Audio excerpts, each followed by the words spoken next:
What's up, guys? Vince Ryder here. And most of this Vince talk is surrounding the whole Xbox fiasco that just happened. And I'm just here just to give my 2 cents of it, especially for someone never owning an Xbox. And I mean, the only Xbox thing that I ever own is their controllers.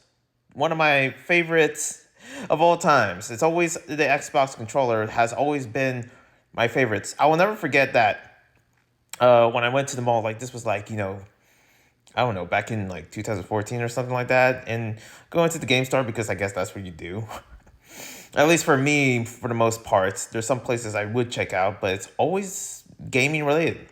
Going to the Microsoft store, going to the Apple store, even though it's not really centered in gaming, I would check out the controllers there. I would check out their devices and apps that I would use in there, just for funsies, just to freaking like, just bide some time. And also like GameStop, of course. However, when it comes down to a controller, like I always looked at it. I remember like holding on to like one of their controllers in their stands, like in a Microsoft store. And it was like, their like stands in a Xbox One or something like that. And I would just like, I couldn't play like any Xbox games because I feel like you need from what I remember, you need an account to play some of the games and want to use their devices. So I don't have an Xbox account, obviously, because I never really had one. I never really had a Microsoft account. So yeah, I just got out of there. But I can't stop looking at their controllers. And when I was like browsing, I was like, man, these are some high quality stuff. And the person told me like, and pretty much what, I don't know. We had a conversation. This is like a long time ago. Um, I remember telling him like, I, gosh, one thing I also remembered, and now it's just all a bunch of flashbacks coming back to me because I also told, I lied to him. I was like I think he asked me like, oh, you're visiting town here or something, and I think I said something like, oh, I'm from here, and this was in Oakland, and of course I would say that, but then I like rephrased that. I was like, actually, I'm originally from Guam. And he totally believed me because of course I look like one from Guam. But yeah, what he told me, he said that like, oh, these controllers, you can actually use them for PC. And I was like, really? What? Wait, hold on, what, PC?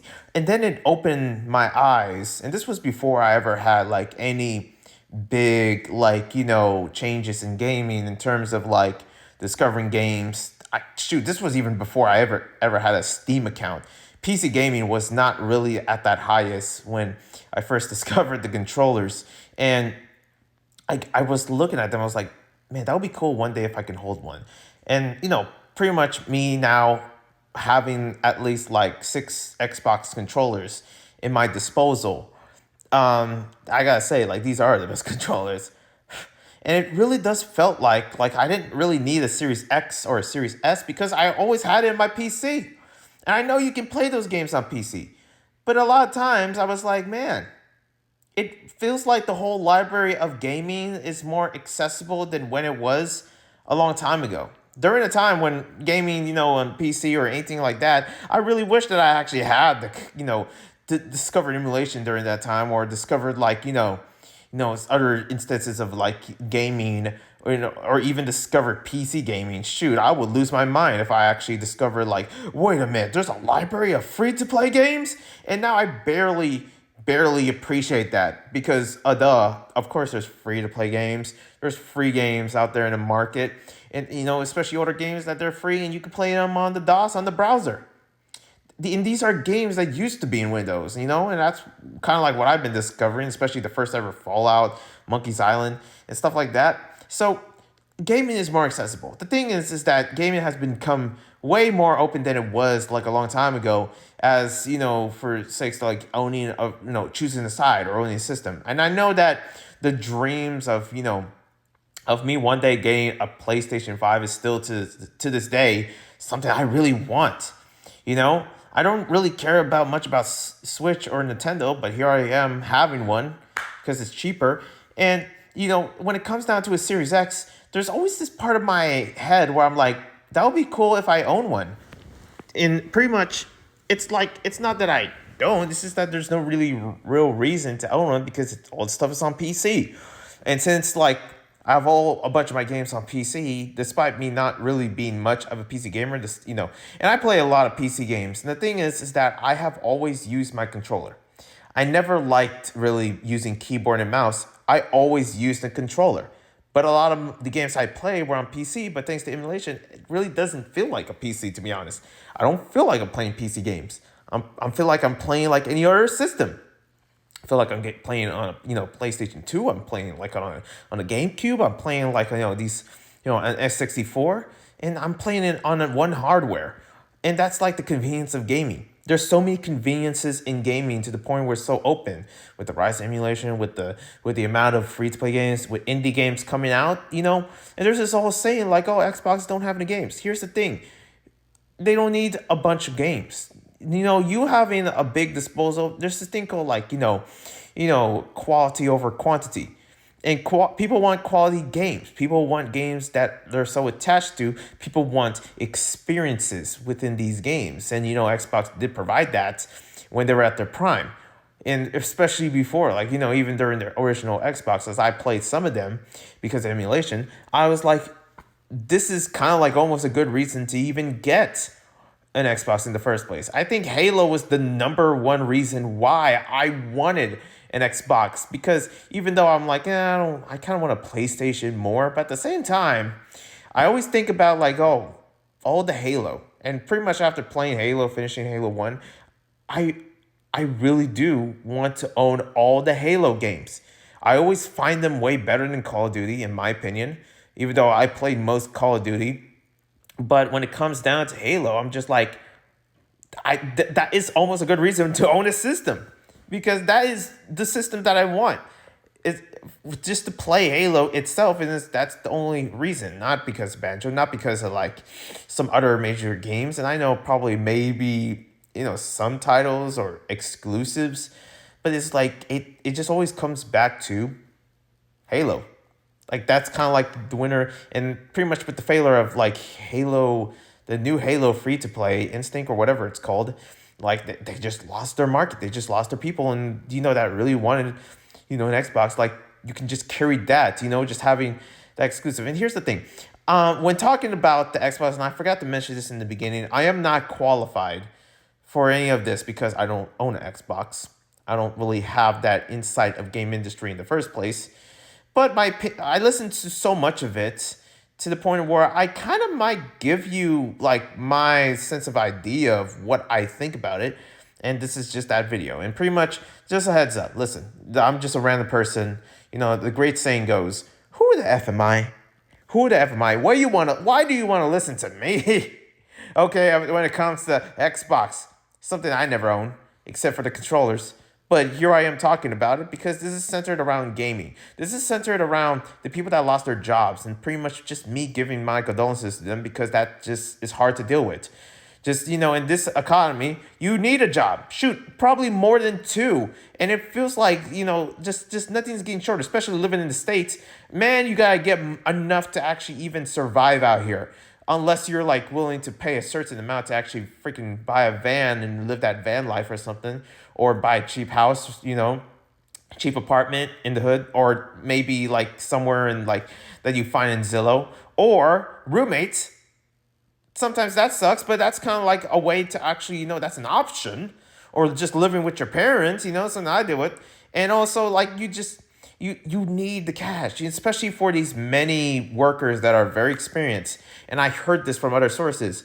Very well experienced. They are like top of their game when it comes down to design or UI, quality or something like that, or any kind of like field that they're in. No matter how good you are in the gaming industry, it's almost like you're gonna fail. It doesn't matter if you're top dog, or you're like the best, or you're well experienced, or you have all of this experience for like 4 years or something like that. It doesn't matter, because surely the economy doesn't care about you, and and the population rises because of it. But at the same time, and I kind of like and I learned all this from mapping out from ecology, where I'm just like, this connected to this connected to this, and this sets an avalanche.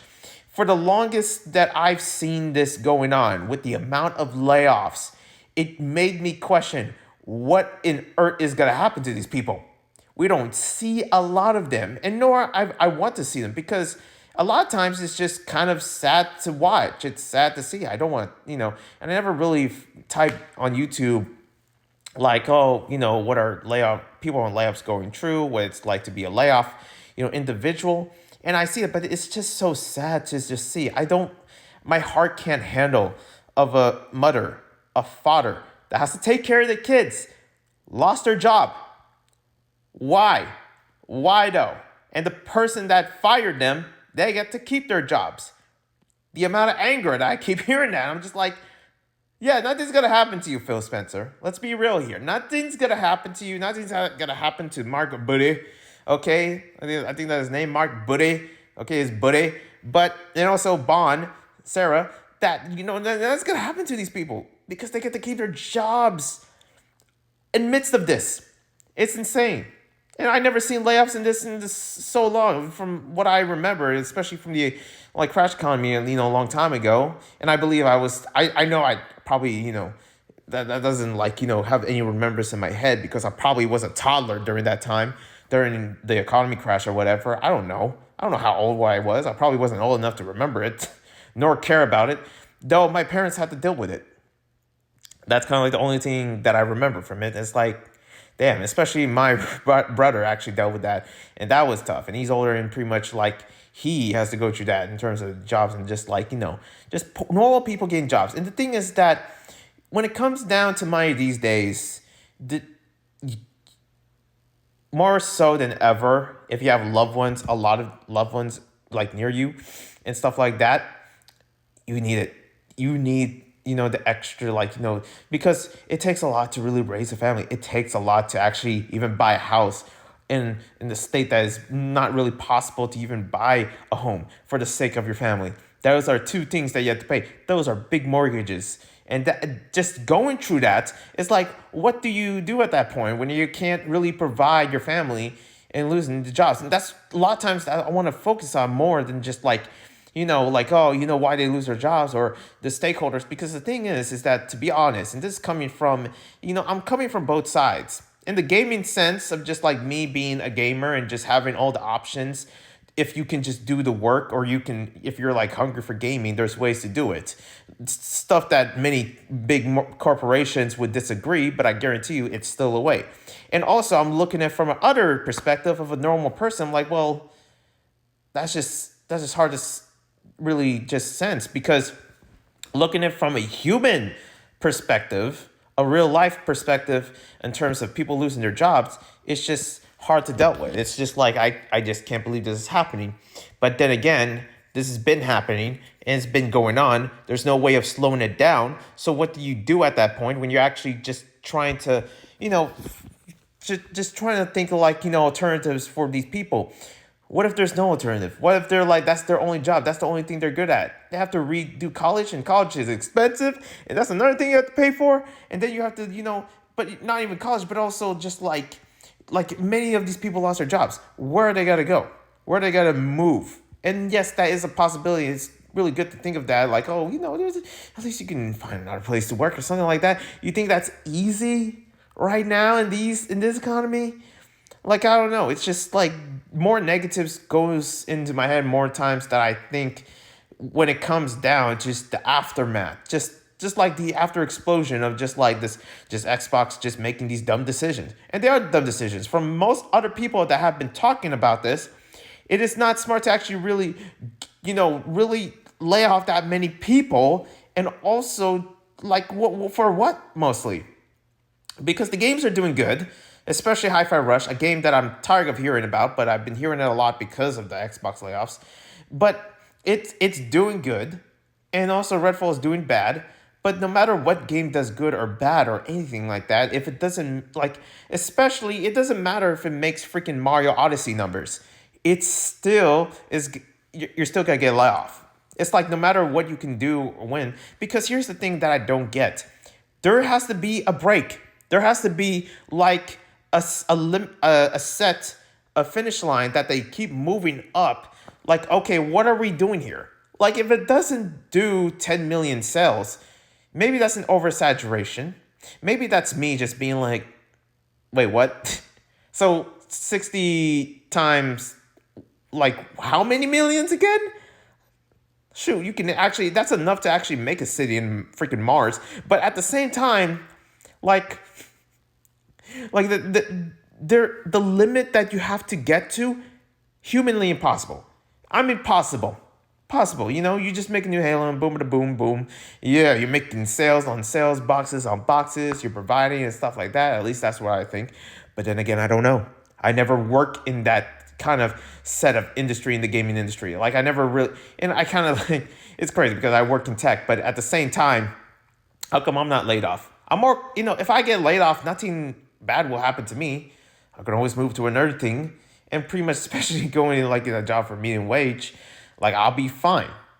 And if anything, I'd rather have them fire me if I was working for Xbox than them firing like some father that has to feed their kids later, that has to announce to their wife, or the wife that has to tell the kids or their husband, like, okay, everyone, I lost my job and it's going to be very hard. I'm sorry. Like, it's, that's heartbreaking. I just can't never imagine that, especially when, in these times where you're just like, as much as empathy that you want to give to anyone around the world, especially, at least from me, I keep thinking like, that's not really what's happening. A lot of times we have to be honest about what we're really looking at here. But gosh, what was I saying again? That for most of these gaming mega corporation freaking castles, they have to reach a limit. And if they don't, and I heard the same thing from movies, if it doesn't do like a 100,000 or wait, no, 100 million box sales or whatever it is, and well, there ain't no freaking sequel. They ain't no like way, like, we're gonna keep these people, we gotta fire them, fire. You know what I mean? It's just like, what is up with the amount going on within the gaming industry that actually have them, had the top dogs like Phil Spencer go freaking like trigger happy? Like, what is really setting this off in a sense where they can't really succeed the sales? Hi-Fi Rush did good, not good enough. This did good, that did good. Like, what are we talking about? Shoot, if Halo was like, their biggest IP, and pretty much they were launching a new game, you think, like, what if that doesn't exceed? Because apparently you need 10 million, freaking 30 million, 50 million box sales. Like, it's like, no, that doesn't, how? Like, we can't just use what we have. Like, whatever happened to, like, with the amount of indie developers making games where they're little, like, they only have like what, $100. Some people made amazing games with zero. Ooh, zero. Have you seen the ROM hack community? Are you kidding me? They can do stuff that Mario could. Oh, sorry, Nintendo don't. With these Mario ROM hacks that I've been checking out, and I'm like, this could easily be its own game if they didn't really use a Mario character. This could easily be something they can make money off of it. Bada boom, bashka. With the amount of stuff that I've been seeing Sage. And listen, I know that with the amount of indie games, it does take a certain amount to actually make it in terms of like, the money in the investment that you give. But definitely not into the freaking millions, not into the freaking stars that you have to succeed to actually ever make a game that good. There is stuff in Sage, aka, this place where they have like indie games within the 3D platforming space, and they are bangers. They are bangers. I would choose that over Redfall any day. Shoot that. Like, I would choose that like over like Halo any day. Like, probably like these are top quality games that deserve to actually be highlighted. And you see games that don't really, like, especially for like a lot of 2D platformers or Metroidvanias that I've been seeing, like, they just, they're doing very well. Like, you see Blasphemous, I feel like that doesn't, and maybe it does take a certain amount to make that game, but definitely not into the same quality as like some people invest in Suicide Squad. And the companies that are just laid off within this one is like four. Like at least like, it was 4 and then it's like goes to 8. I'm like the numbers keep climbing through all of this. They raise the price in their Game Pass. There is this sense of greed that is going on within the Xbox sphere in terms of their workspace or, office or whatever that, again, more mega corporation castle, and the kings and queens are not very, very like, pleased within their favors.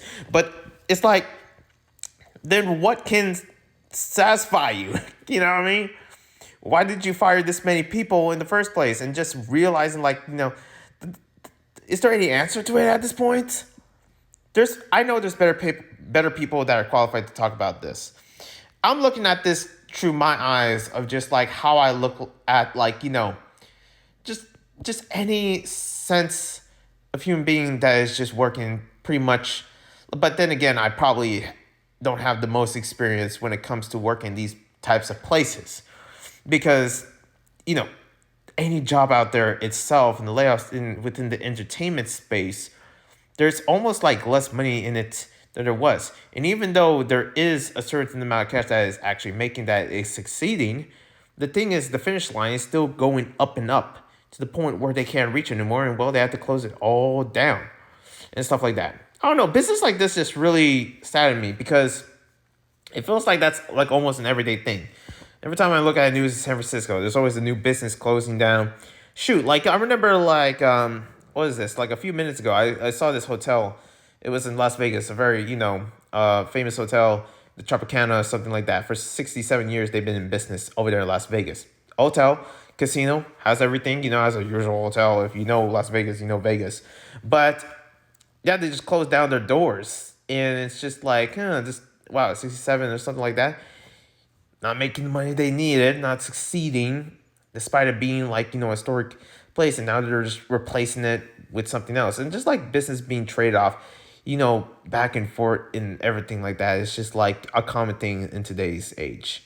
And realizing that, I try to find, that combined within the Xbox space. And it seems like just when you're like dealing with so much within like, pressure within a space that you need to actually deliver in terms of your games or something like that. And if you don't, you can't succeed. Like, this doesn't make sense, because some of them succeed and they still get closed down. For gaming studios, one that is like successful, which is like, what is it called? Tango Games. And that I made Hi-Fi Rush. And like what was that? What would that be for like, future, gaming companies that, are working on, like they bring in like, ideas and here and there and stuff like that. Like I always imagine like, like the people that made Bloodborne. I don't know if they're laid off, but they, like From Software, they're doing well. But what are the chances of them actually just like slowly, driving to, failure, just slowing down into the point where they're just like, yep, this is it for us. Ain't no more Dark Souls, no more this and that. That's just an example. And I know, pretty much there, like how many companies that Nintendo has that, pretty much, I don't think Nintendo actually really has like that, like 8, businesses, stuff like that. Xbox invested so much. This whole thing of them spending $1 billion or whatever, which feels like $1 billion. I'm over exaggerating, but they spent $1 billion on like, these companies in like these studios, and yeah, just later on, it bites them back, because now they have to lose them and they have to fire them. And the thing is that what is really frustrating through all of this is that there's something about this where I'm like, what really affects me to actually give a good, perspective of this is that, what if, because I heard about the whole Rooster Teeth thing. And this is kind of like an example that I want to bring, because for these gaming studios, I don't really have an attachment for them. But for some people, that's their Rooster Teeth. Rooster Teeth was like a big impact when I started doing, YouTube creation, being a content creator in my first years back in like 2014, all because of Rooster Teeth. And just that, in today's standards, because they're shut down by Warner Bros. And the thing is that they didn't really need to be shut down. Rooster Teeth doesn't need to go anywhere. They can operate online. Why you gotta shut everything down. They had to shut down their studio, and that's kind of like the ending for them. All because some big corporation says so. All because of Warner Bros. Because they were bought by Warner Bros. That they had to close down, and they're just like gone because oh, that's the rules, that's the terms. No, screw all that. Like you can just operate in your own ways, but I get that when money is involved, like there is a setting where you kind of have to meet the expectations. You kind of need the cash. You need the amount to actually, continue what your brand is. And there's a part of me where I'm like, God, as much as I hate to hear that, but yeah, some of it is somewhat true. Because this is an ongoing thing of many brands out there that are, being owned by mega corporations that are just getting shut down, all because, they're just not succeeding. And these are like ones that they were okay. Like Rooster Teeth was okay when it didn't had Warner Bros. Attached to them. And ever since Warner Bros. Got involved, they're just gone. Just gone. And pretty much no one in that company even talks about that. No one in the company shares or just, about or blaming Warner Bros. At all for it. And it's like it's the whole reason why your business is closed down. Do you think there's another reason because of inflation, stuff like that? Which I absolutely hate hearing. It's always the excuse like, oh, because of inflation. I'm tired of this with inflation. I know that's a component that is true to all of this. But at some point, we got to stop with, using that term and think about, like, what are the other components that are, like, causing this? You know what I mean? But yeah, I feel like for the most time, and I think Alana really said this very well, Alana Pierce, like in her video that I watched, she said something like time is kind of like the biggest proponent of like more than money, because it's always time that is kind of like what is driving businesses in the most sense. I think that's why TikTok is just like beyond successful, is because time, with the little time they have, they can use that to get ads and monetize the whole branding. And you see that within other aspects as well. If they don't have the time, because the thing is that, man, that's the same thing I keep thinking about with Rooster Teeth. I don't spend a lot of time with their podcast, nor I actually listen to them for a while. All because I, kind of like, it's kind of funny and just like what fun with them is like, my all like podcasts that I go to, or just the other podcasts. And when I'm not listening to the old podcasts, I always keep thinking like, oh, there's other people that would actually, support the business. But then, no, they're just gone. So it's kind of like you lose the interest, and then it just you lose a bit, you lose all that. And I think that's kind of like the reason why I'm not sure with the amount of how long I've been doing these webtoon videos. I know that there's people that lost interest a long time ago. That's for sure. But there's still people that stick around. But there's that part of me where I'm making the videos and I'm like, okay, what about me? What if I'm losing the interest? I'm slowly losing the interest of boyfriends. You think I actually really care much of like, well, what's God doing? Or like, there's nothing really dramatic. There's nothing like really emotionally pulling. And the thing is that more and more I keep criticizing Boyfriends for that, And Boyfriends is a webtoon series that I read in my channel that I'm very well known for. That's kind of like one of my highest rated videos. And for the longest time, I'm just like, as much as I really don't want to be known as the Boyfriends guy, because listen, there's more to me than just me reading Boyfriends. But because of the internet and because of this channel, because of you guys subscribing, that's kind of like the whole reason. Yeah. Apparently, I'm known for the Boyfriends, even though that's not really what I am. I read that because you want me to read that. I do this because you want me to do this. And it feels like, what's going to happen with my interests, or, other people losing their interests and stuff like that, while there's still a good amount that actually still asking for it. And that's the kind of like difference between some mega corporations or just the individual in general. Is that at least I cared. At least I care to, read Boyfriends, because there is still people, wanting to see more of it. Wanting to actually,